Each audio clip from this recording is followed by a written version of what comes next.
The re-entry shuddered through the hull, a familiar vibration that usually brought a wave of relief. This time, though, it felt like a premonition.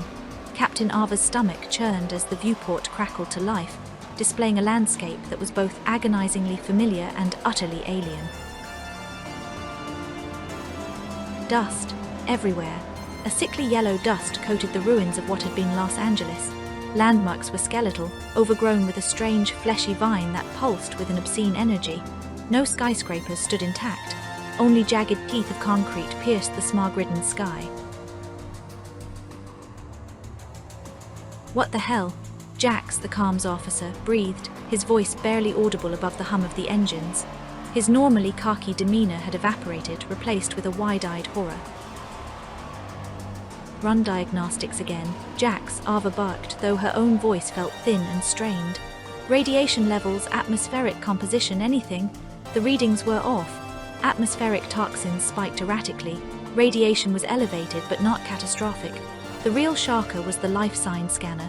It bounced erratically, then flatlined, then spiked again. Rinse and repeat. The life signs, they are inconsistent, like clusters of extreme activity followed by complete cessation. Ava slammed her fist on the console. 7 years. 7 years they'd spent chasing a phantom nebula anomaly on the edge of known space. 7 years they'd been cut off from Earth, and this was what awaited them. "Seal all hatches." "Full lockdown," Ava ordered, her voice regaining its steel. "Deploy the drones, scans only, no engagement. I want to know what the blazes is happening down there." The drones, small, agile recon units, were their eyes on the ground. The images they sent back seared themselves into Ava's memory. They were everywhere. Corpses animated with a grotesque, jerky motion. They stumbled through the streets, claws reaching, eyes burning with a vacant hunger. Zombies. The word, once relegated to cheap horror flicks, hung heavy in the air.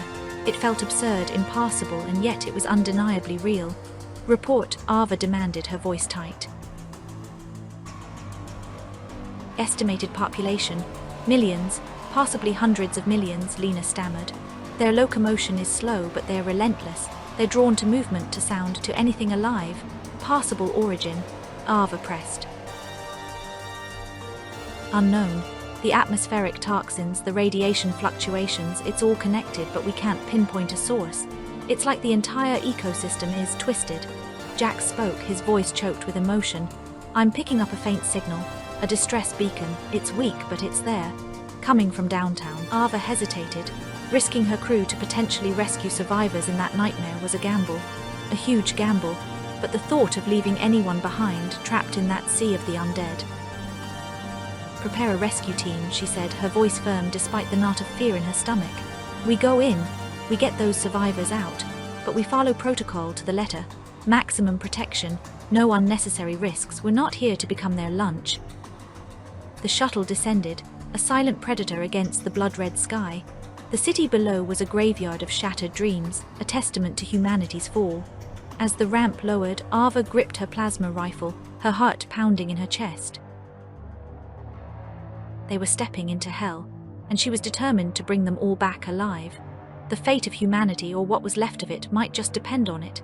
The mission was clear: find survivors, understand the source of the outbreak, and find a way to save what remained of Earth.